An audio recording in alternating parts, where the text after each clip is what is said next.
Electric field intensity एक physical quantity है जो किसी भी इलेक्ट्रिक फील्ड को रिप्रेजेंट करने के लिए हम यूज करते हैं।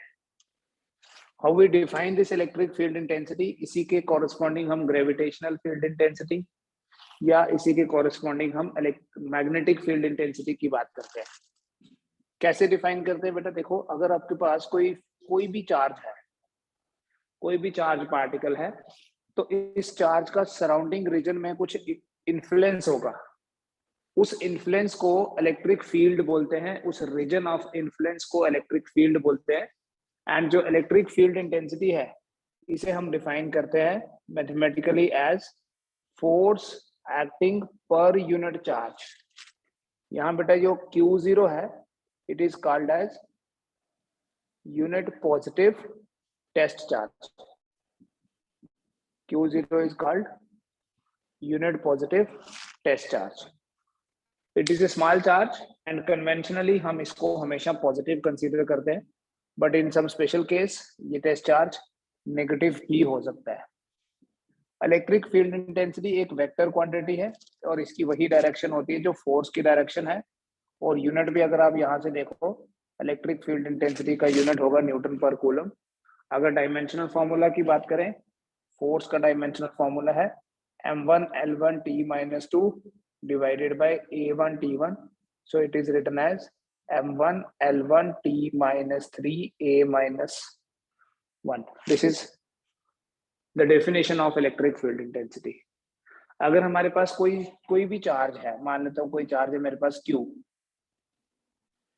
at a distance r from it, अगर कोई टेस्ट चार्ज पड़ा होगा तो ये जो चार्ज हमारा है इसे बोलते हैं बेटा सोर्स चार्ज, क्योंकि ये इलेक्ट्रिक फील्ड का सोर्स है, इसे बोलते हैं सोर्स चार्ज। और ये जो है ये है टेस्ट चार्ज। तो ये सोर्स चार्ज जो है ये इस टेस्ट चार्ज के ऊपर फोर्स लगाएगा, that force is Q0 into E,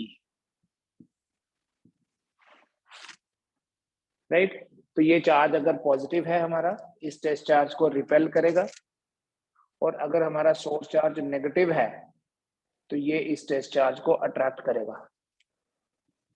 force would be same Q0 into E, यहां पर भी लिखेंगे F equals to Q0 into E। Force की वही डायरेक्शन होती है जो आपको अट्रैक्शन या रिपल्शन से मिले, and the same is the direction given to E also. Electric field intensity and electric force have same directions. At a distance r from a point charge, at a distance r from a point charge Q, the electric field intensity is E equals to K into Q by R square. This is expression for electric field intensity due to a point charge. इस expression में बेटा ये जो Q है ये तो हमारा point charge है, ये K एक्चुअली इलेक्ट्रोस्टैटिक कांस्टेंट है, इसका वैल्यू फ्री स्पेस में 9 into 10 raised पर 9 होता है। 9 into 10 raised पर 9 न्यूटन मीटर स्क्वायर पर कूलम स्क्वायर। और अगर इसे हम वेक्टर फॉर्म में लिखें, we can also write it as KQ by R square into R cap. This is the vector representation of electric field intensity. But electric field intensity एक vector quantity है, इसलिए due to multiple charges, the electric field intensity is obtained by taking the vector sum. बहुत सारे charges का effect अगर देखना होगा तो we take the vector sum of field intensities due to all the charges. एक का दूसरे का तीसरे का, ऐसे अगर बहुत सारे चार्जेस हैं तो उन सब का जो नेट इफेक्ट है, जो नेट इलेक्ट्रिक फील्ड इंटेंसिटी होगी, वो कैसे फाइंड करेंगे? We'll take the vector sum of the individual field intensities. या we take the vector sum due to individual charges, ठीक है, एक एक करके। और इसके लिए भी आपको क्या करना है, पहले दो के रिजल्टेंट निकालना है, फिर उनका जो रिजल्टेंट आएगा वो तीसरे के साथ रिजल्टेंट फाइंड करो, जिस तरह से हम फोर्स के कैलकुलेशन में भी ऐसा ही यूज करते थे। ठीक है, मैं एग्जांपल के साथ बताता हूँ।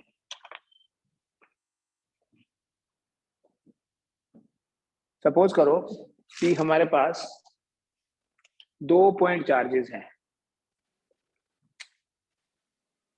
One is positive 4 microcoulomb and the other is negative 4 microcoulomb. इन दोनों के बीच का जो डिस्टेंस है दैट इज 20 सेंटीमीटर। तो यहाँ ए पॉइंट पे है, ये बी पे है, तो ये मिड पॉइंट पे, मान लीजिए द मिड पॉइंट इज ओ।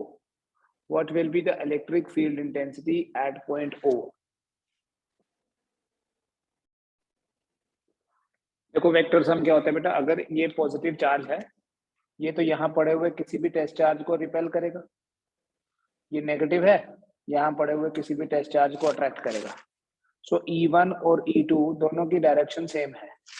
अगर ये भी पॉजिटिव होता तो ये रिपल्शन इधर की तरफ होनी थी। ये डिस्टेंस है बेटा 10 सेंटीमीटर। 10 सेंटीमीटर मतलब 0.1 मीटर।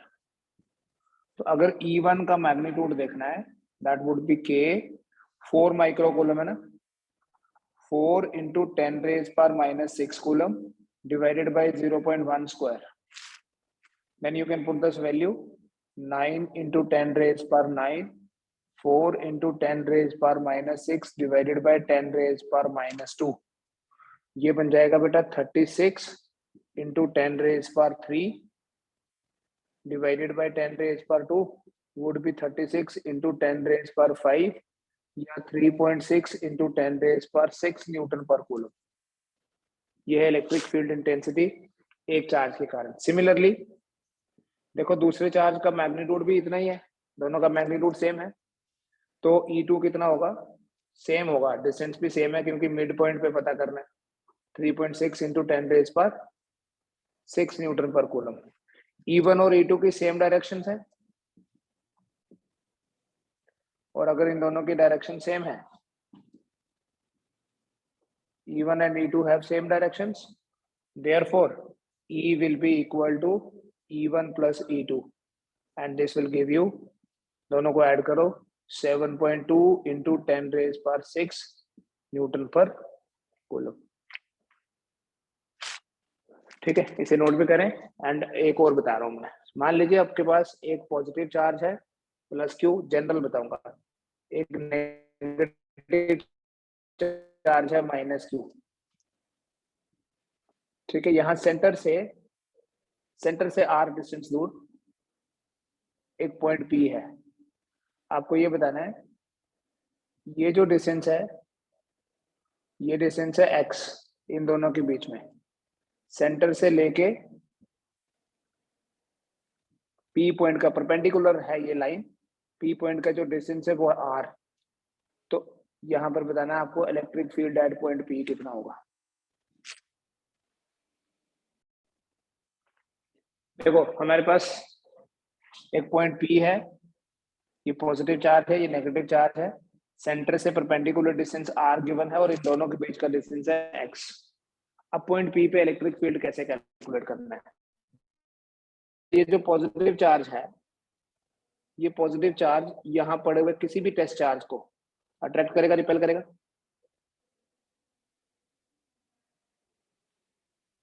रिपेल करेगा। पॉजिटिव जो है इस टेस्ट चार्ज को रिपेल करता है। सो लेट मी से कि ये है E1 और ये नेगेटिव क्या करेगा, ये नेगेटिव तो यहाँ पड़े हुए टेस्ट चार्ज को अट्रैक्ट करेगा। तो जब ये नेगेटिव की अट्रैक्शन होगी तो E1 और ये आ गया E2। अब डायरेक्शन ना तो सेम है ना अपोजिट है, सेम होता तो ऐड कर देते, अपोजिट होता तो सबट्रैक्ट कर लेते। यहाँ तो डायरेक्शन डिफरेंट है। आप थोड़ा सिमेट्रिकली देखो, बिकॉज हम कैलकुलेशन में नहीं उलझते, यहाँ टाइम नहीं वेस्ट करेंगे हम। सिमेट्रिकली देखें बेटा, इस P पॉइंट से जितना डिस्टेंस इस प्लस क्यू चार्ज का है उतना ही डिस्टेंस इस माइनस क्यू चार्ज का है। प्लस क्यू और माइनस क्यू का डिस्टेंस क्या है, बराबर है ये नहीं है, बराबर है। मैग्नीट्यूड भी दोनों का सेम है, तो इसका मतलब एक चीज तो यहाँ क्लियर है कि E1 और E2 का मैग्नीट्यूड जो है वो बराबर ही होगा। चल रहा पता क्या होगा मैग्नीट्यूड? मान लो ये डिस्टेंस में रख लूं AP और इसको बोल दूं BP, तो E1 क्या होगा KQ बाई AP स्क्वायर और E2 क्या होगा KQ by BP square. E1 E2 बराबर है, इसलिए इन दोनों का जो रिजल्टेंट होगा, सिमेट्रिकली कर रहा हूं बेटा, कैलकुलेशन में नहीं ज्यादा उलझेंगे, इन दोनों का जो रिजल्टेंट होगा वो सेंटर में होगा। पता चला क्यों? रिजल्टेंट हमेशा बड़े वाले स्पोर्ट्स की तरफ होता है। जब यहाँ दोनों का मैग्नीट्यूड बराबर है तो रिजल्टेंट दोनों के साथ इक्वली इंक्लाइंड होगा। ठीक है, इस पॉजिटिव की रिपल्शन ये है और इस नेगेटिव की अट्रैक्शन ये है, राइट। सिंस E1 और E2 का मैग्नीट्यूड सेम है, इसलिए resultant will be in the centre. अब ये रिजल्टेंट होगा कितना? अगर आप ध्यान से देखो, इस E1 का यहाँ अगर एंगल थीटा बन रहा है तो यहाँ कंपोनेंट होगा E1 cos थीटा और ये परपेंडिकुलर में होगा E1 sin theta. In the similar way ये E2 है, तो यहाँ जो कंपोनेंट होगा वो होगा E2 cos थीटा और जो इधर कंपोनेंट होगा वो होगा E2 sin थीटा। ध्यान से देखो बेटा, ये E1 sin थीटा और E2 sin थीटा की डायरेक्शंस अपोजिट हैं, they will cancel each other. तो रिजल्टेंट जो आपके पास आएगा E, that would be equal to E1 cos theta plus E2 cos theta.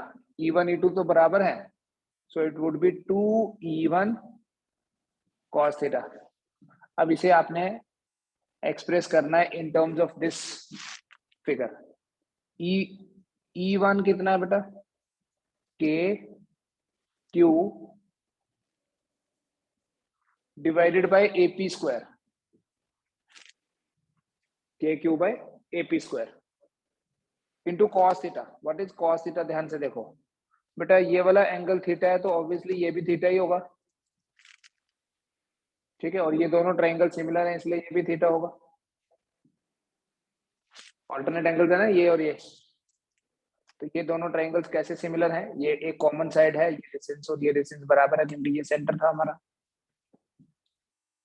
इसलिए आप cos थीटा को लिख सकते हो AO base divided by hypotenuse that is again AP। सो इससे आपका E बनेगा 2KQ इंटू AO की जगह लिख दीजिए x/2 divided by AP cube. बेटा जो AP स्क्वायर है दैट इज इक्वल टू, ध्यान से देखो, AP square is equal to R square plus x/2 square, simply Pythagoras theorem. So AP कितना हो गया? Square root of this. So बेटा AP क्यूब कितना हो गया फिर जो हमें यहाँ चाहिए? It is equal to R square plus x square by 4 power 3/2. So you just write it here, R square plus x square by 4 power 3/2, which means that E is equal to 2KQ into x, 2KQ into x divided by twice of R square plus x square by 4, power will be 3/2. This is the answer. यहाँ जो भी answer आपके पास आना चाहिए that should be in terms of the given parameters which is x, r and q। तो ये देख लीजिए, इसमें x, r और q ही है सब कुछ। न्यूट्रल पॉइंट क्या होता है?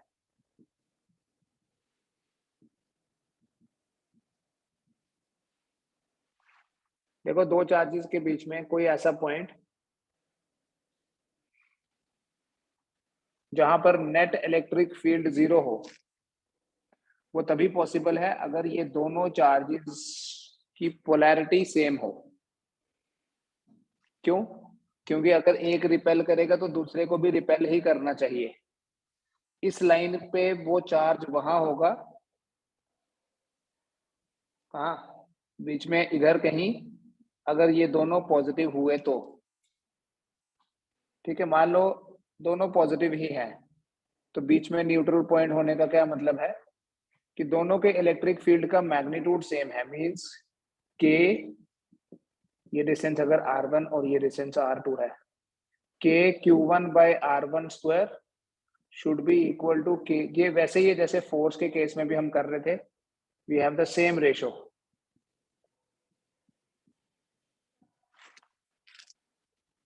लेकिन अगर एक पॉजिटिव और एक नेगेटिव है, एक प्लस क्यू है और एक माइनस Q1 Q2, अलग अलग मैग्नीट्यूड ले लेते थे, तो बीच में तो यहाँ आपको कहीं भी नहीं वो पॉइंट दिखेगा, क्योंकि अगर ये रिपेल करेगा तो वो अट्रैक्ट करेगा सेम डायरेक्शन, आप नेगेटिव भी रख लो वो रिपेल करेगा तो ये अट्रैक्ट कर लेगा। इसलिए एक पॉजिटिव और एक नेगेटिव के बीच में न्यूट्रल पॉइंट नहीं हो सकता, लेकिन यहाँ कहीं न्यूट्रल पॉइंट हो सकता है बेटा, ठीक है। इस सिचुएशन को भी आप ऐसे एनालाइज करो। मान लीजिए ये डिस्टेंस है r, Q1 और Q2 के बीच में, और ये डिस्टेंस है x, यहाँ कैसे न्यूट्रल पॉइंट हो सकता है, इस पॉजिटिव की यहाँ पर जितनी रिपल्शन होगी, इस नेगेटिव की उतनी ही अट्रैक्शन अगर हो तो net electric field at that point P will be 0। दिखाई दे रहा है बेटा, ये पॉजिटिव यहाँ पड़े हुए किसी टेस्ट चार्ज को अगर उतना ही रिपेल करे जितना ये नेगेटिव अट्रैक्ट करे, तो हो गई इलेक्ट्रिक फील्ड की डायरेक्शन अपोजिट। अगर बराबर है मैग्नीट्यूड, तो यहाँ पर न्यूट्रल पॉइंट, इस पॉइंट को बोलेंगे न्यूट्रल पॉइंट। उसकी कंडीशन देखो बेटा, अगर दोनों पॉजिटिव हैं तो it will be somewhere in the line on this part, तो ये है उसकी कंडीशन। बट अगर इधर कहीं होगा, Q1 का P पॉइंट से डिस्टेंस कितना है देखो, K Q1 divided by R plus X square should be equal to K Q2 divided by x square. के और के कट जाएगा, तो इस तरह की सिचुएशन में आपके पास बनेगा Q1 by Q2 equals to R plus X over X whole square.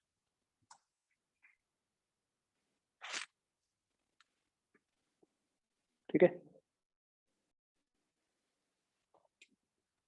देखो electric field intensity due to an infinitely long wire,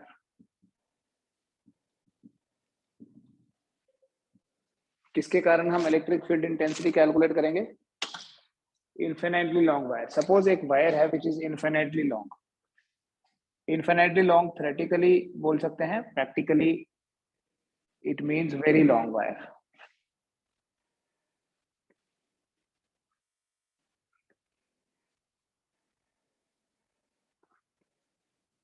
and let us suppose this wire is positively charged, और इस wire की जो linear charge density है वो है lambda. जब भी चार्ज किसी वायर के ऊपर डिस्ट्रीब्यूटेड हो, स्ट्रेट या कर्व्ड, तो हम उस डिस्ट्रीब्यूशन को क्या बोलते हैं, linear charge distribution. and we define a quantity called as linear charge density, which is force per unit length at a distance p from it। जो इलेक्ट्रिक फील्ड की डायरेक्शन होगी वो ऐसे होगी बेटा, ठीक है। सभी एलिमेंट्स का कंट्रीब्यूशन जो है इलेक्ट्रिक फील्ड की ये डायरेक्शन होगी, ठीक है। इट विल बी लाइक यहाँ से इस पॉजिटिव के कारण जो रिपल्शन होगी वो इधर, इस पॉजिटिव की रिपल्शन नीचे, इसकी ऊपर, तो दोनों का रिजल्टेंट फिर इधर, ठीक है। This will be the direction of electric field. कहीं पर भी देखो पॉइंट यहाँ भी हो सकता है, तब भी इलेक्ट्रिक फील्ड की डायरेक्शन, यहाँ पर भी होगा तब भी इलेक्ट्रिक फील्ड की यही डायरेक्शन। इस इलेक्ट्रिक फील्ड का मैग्नीट्यूड कितना होता है बेटा, you have to remember this result, it will be equal to 2k into lambda by r, which you can also remember like this, 1 by 2 pi epsilon 0 into lambda by r। ठीक है, इसको मैंने 2k लिख दिया, you can verify it. ये distance जो है it is taken as r।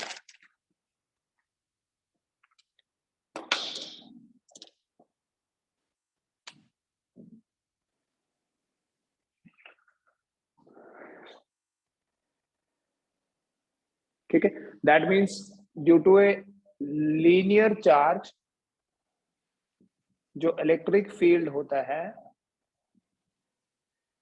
जब भी चार्ज का लीनियर डिस्ट्रीब्यूशन होगा, जो इलेक्ट्रिक फील्ड होता है वो इनवर्सली प्रोपोर्शनल है r के, मतलब distance from the sheet, distance from the wire. Now suppose करो कि हमारे पास 2 वायर्स हैं, we have 2 infinitely long wires having linear charge densities lambda each। इसका भी लीनियर चार्ज डेंसिटी लैम्डा है और इसका भी लीनियर चार्ज डेंसिटी जो है वो लैम्डा ही है। These 2 wires are separated by a distance r। अब बताओ इन दोनों के सेंटर पे, यहाँ मिडवे में, इलेक्ट्रिक फील्ड 0 होगा या नहीं होगा? एट द सेंटर जितनी रिपल्शन इसकी होगी उतनी ही रिपल्शन इसकी भी होगी। सो मैग्नीट्यूड सेम, क्योंकि लैम्डा सेम है और मिड पॉइंट लिया तो मतलब डिस्टेंस भी सेम है। But I will change the question, I will make this to be negative. Linear charge density lambda ही रहने दो, लेकिन लीनियर चार्ज डेंसिटी लैम्डा ही है, लेकिन now it is negatively charged. Now when it is negatively charged, तो बताओ यहाँ पर ओ पॉइंट बोल देता हूँ, जो यहाँ से r/2 पे है। तो अब बताओ EO जो है वो कितना होगा? इसको नोट भी कर लीजिए और इसका रिजल्ट भी बताइए। देखो क्या होगा बेटा, ये पॉजिटिव चार्ज है, ये पॉजिटिवली चार्ज वायर है, इस वायर के कारण ये होगी electric field intensity, suppose E1। ये नेगेटिव है, इसके कारण electric field intensity will be on this side. So E1 जो है it is equal to 2k lambda divided by r/2, क्योंकि यहां से डिस्टेंस कितना है? r/2 है। तो E क्या होता है? 2k lambda divided by r, so it becomes 4k lambda by r। In the similar way जो E2 होगा that would also be 4k lambda by r, same है ना, वो भी ऐसे आएगा मैग्नीट्यूड 2। देखो इस नेगेटिव के कारण सिर्फ डायरेक्शन जो है वो इधर हो गई। जो मैंने पहले क्या बोला था, पॉजिटिव लेते तो डायरेक्शन इधर होती, तो हम क्या बोलते हैं? Resultant 0। So now the directions are same. Negative होने से मैग्नीट्यूड में फर्क नहीं पड़ा, डायरेक्शन सेम हो गई। तो E जो है it would be equal to E1 plus E2। So your result will be 4k lambda by r plus 4k lambda by r, it will be 8k lambda by r। Check कर लीजिए। Next हम बात करेंगे बेटा electric field intensity due to a circular arc. Electric field intensity due to a uniformly charged circular arc. ऐसे मान लीजिए आप, ये एक सर्कुलर आर्क है, it is uniformly charged and we need to calculate the electric field intensity. ये पूरे circle का पार्ट है, बट पूरा सर्कल नहीं है हमारे पास यहाँ पर, वी हैव ओनली आर्क। तो डेफिनेटली इस आर्क का भी कोई सेंटर होगा। द क्वेश्चन इज, इस सर्कल के जो ये सर्कल का जो पोर्शन है जिसे हम बोलेंगे ये आर्क है, इस आर्क के सेंटर पे कितना होगा इलेक्ट्रिक फील्ड इंटेंसिटी? मान लीजिए बेटा ये एंगल जो है ये है अल्फा। सर्कुलर आर्क है, it can be anything, alpha can be 90, can be 180, can be 270, can be 60। तो अभी हम जनरल बात करेंगे। अगर हमारे पास एक सर्कुलर आर्क है, उसके सेंटर पे इलेक्ट्रिक फील्ड इंटेंसिटी देखना है, बट ए सर्कुलर आर्क है मतलब रिंग का पोर्शन है, तो obviously it is also linear. क्या बोला मैंने? It can be straight line और it can be curve line. तो जो इलेक्ट्रिक फील्ड इंटेंसिटी होगी that would be 2k lambda by R पहले की तरह into sine of alpha by 2. This is a very important formula. Electric field intensity at the center of a circular arc is 2k lambda by r into sine of alpha by 2. मान लीजिए we have different cases here. In one case we have this arc as 1/4 portion. पूरे circle का 1/4 है. वो कैसे पता चलता है बेटा? This angle is given 90 degree. तो बताओ इलेक्ट्रिक फील्ड कितना होगा? और it is semi circular arc. This is 1/4 circle. In first case I am taking 1/4 portion. In second case I'll take half circle. Half circle means I'll take a semicircle at the center. बताओ electric field कितना होगा? And what about if we have a complete circle? If we have a complete circle, तो इसके centre पे electric field कितना होगा? चलो 3 हो गया. देखो बेटा, जब हमारे पास ये 1/4 सर्कल है, will take alpha to be 90 degree. Alpha जब 90 लोगे, ई आ जाएगा 2k lambda by R into sine of 90 by 2 would be 45.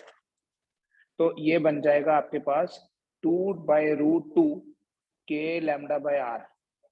Sign 45 1/√2 होता है. ये जो 2/√2 है, यही तो ये √2 भी लिख सकते हो आप. So your answer will be like this: E equal to √2 k lambda by r. Right? If it is a semicircle, तो देखना वही रिजल्ट आएगा जो किसी स्ट्रेट वायर का भी आया था. If it is a semicircle, what will be the electric field at the center of this semicircle? E will be equal to 2k lambda by r. Now in this case, alpha will be taken as 180. So it would be sin 90. Sin 90 is 1. तो किसी semi circle के centre पे जो electric field है, that is this. ठीक है. And यही चीज अगर आप 360 डाल दोगे, it will become sin 180. Sin 180 तो 0 होता है. So at the center of a circle, एक सर्कुलर रिंग के सेंटर पे हमेशा इलेक्ट्रिक फील्ड जो है वो 0 होगा. ठीक है. फिर यहाँ देखो बेटा, डायरेक्शन की बात करते हैं. यहाँ पर ओवरऑल अगर हम देखें, इलेक्ट्रिक फील्ड की डायरेक्शन ये रहेगी.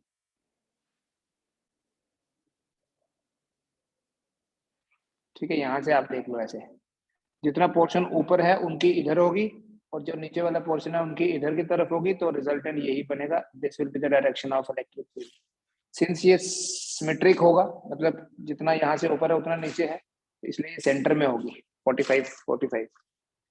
यहाँ अगर हम देखें तो इलेक्ट्रिक फील्ड की डायरेक्शन बेटा, अगेन कोई एलिमेंट चूज कर लीजिए यहाँ आप, तो इधर होएगा तो इसका इधर, बट उनका जो रिजल्टेंट होगा वो नीचे की तरफ ही होगा. तो इस पॉजिटिव चार्ज के कारण जो इलेक्ट्रिक फील्ड होगा, ये आपको क्वेश्चन में डायरेक्शन भी पूछी जा सकती है.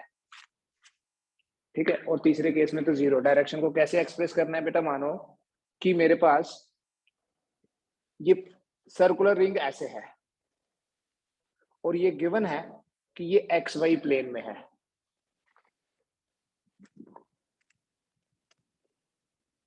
ऊपर वाला जो रिंग है और जो पोर्शन है वो है ही नहीं. तो अब यहाँ सेंटर पे होगा. ये अगर Y एक्सिस है, ये अगर X एक्सिस है, तो यहाँ पर जो इलेक्ट्रिक फील्ड होगी उसे वेक्टर फॉर्म में कैसे एक्सप्रेस करेंगे? ये तो पता है कि इलेक्ट्रिक फील्ड का मैग्नीट्यूड यही होगा 2k lambda by r. But when we write in vector form, देखो यहाँ पर इस वाली साइड का जो इलेक्ट्रिक फील्ड है वो ये है और इसका जो इलेक्ट्रिक फील्ड है ये, तो overall effect will be upward.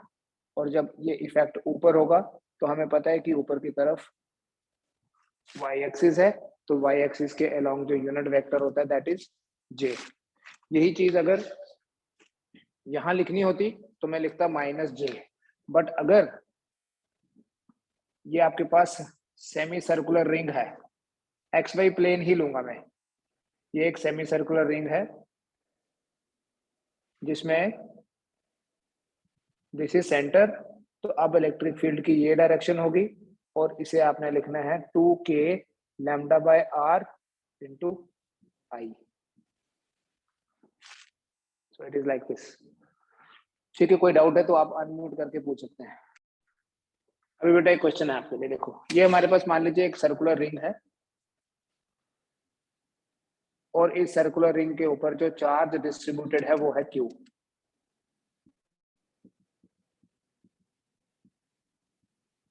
इस सर्कुलर रिंग का जो रेडियस है that is R। From a circular ring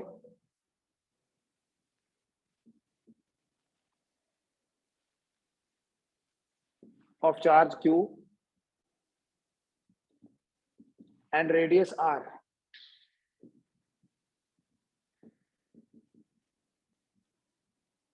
a small portion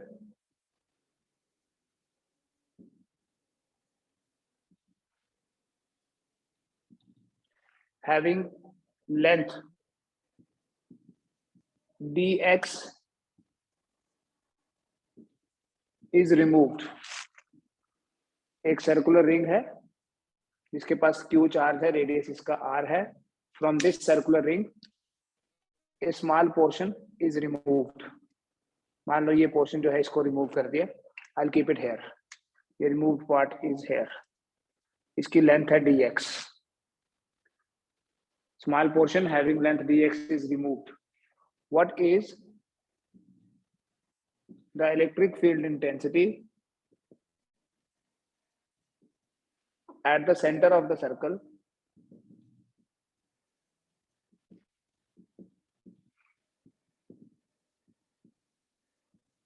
due to the remaining portion। इस रिमेनिंग पोर्शन के कारण सेंटर पे कितना होगा इलेक्ट्रिक फील्ड इंटेंसिटी। कैसे करेंगे बेटा इस क्वेश्चन को, देखो अगर ये पोर्शन है इसे मैं यहां लगा दूं तो सेंटर पे इलेक्ट्रिक फील्ड कितना है, रिंग कंप्लीट हो गया ना। Due to complete ring electric field at the centre is E due to complete ring is 0। इसका मतलब ये हुआ कि जो रिमेनिंग पोर्शन है, देखो इसमें लॉजिक लगाना है, remaining portion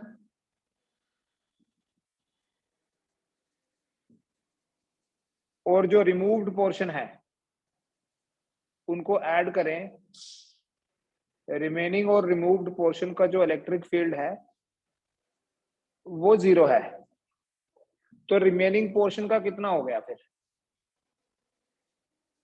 negative of the जो रिमूव्ड पोर्शन है।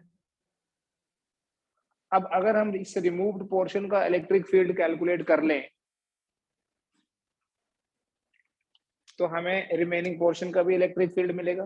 देखो मान लेते हैं बेटा इस रिमूव्ड पोर्शन का जो चार्ज है वो है dq, तो यहां से कितना डिस्टेंस है इसका r। We can consider this remaining this removed portion as a point charge, तो क्या बोलेंगे, due to the removed portion E is equal to k into dq by r square। इसका चार्ज अगर dq है तो dq by r square, distance तो आ रही है, सेंटर पे ही तो पता करना है O पॉइंट पे। अब ये dq कितना है ये तो क्वेश्चन का पार्ट नहीं था। We know what is lambda, एक तो लैम्डा होता है बेटा dq by dx और दूसरा ये total charge divided by total length, तो टोटल चार्ज कितना गिवन है q, एंड अगर रेडियस r है तो लेंथ कितनी हो गई 2 pi r, right. So removed portion जो है इसका इलेक्ट्रिक फील्ड होगा k by R square into D Q की जगह क्या लिख दूंगा, देखो q into D X divided by 2 pi r। So this removed portion has an electric field at the center which is given by kq by 2 pi r cube into dx। तो remaining portion का भी इतना ही होगा, but negative sign क्यों? क्योंकि इसका electric field अगर नीचे है तो रिमेनिंग पोर्शन जो है उसका ऊपर होगा, तभी तो रिजल्ट 0 आएगा। और रिजल्ट होता ही 0 है, हमें पता है कि eight the centre of a circle the electric field is 0, right? तो रिमेनिंग पोर्शन का इलेक्ट्रिक फील्ड कितना हुआ? -k⁴/2πr³ into dx। और अगर आपको सिर्फ मैग्नीट्यूड पता करना है तो you can remove this negative sign और बोल सकते हो कि रिमेनिंग पोर्शन का भी इतना ही इलेक्ट्रिक फील्ड होना चाहिए जितना इस रिमूव्ड पोर्शन का है। तो सिंपली एक कंक्लूजन और याद रखें कि जो रिमेनिंग पोर्शन का इलेक्ट्रिक फील्ड होगा वो इनवर्सली प्रोपोर्शनल है r³ के। This is important. r is radius of the cube. तो कभी हम पढ़ रहे थे r³ होता है नीचे, कभी r होगा, लेकिन यहाँ पर क्या है? r स्क्वायर भी नहीं है, r भी नहीं है, इट इज r³। ठीक है, इसको नोट कर लीजिए and let me know if you have any doubt. ठीक है, tomorrow also will continue with the same topic, electric field intensities का ही कैलकुलेशन करेंगे on the axis of a circular ring and at different other points. ठीक है, इसमें कोई भी doubt होगा you can send me your doubts. Thank you.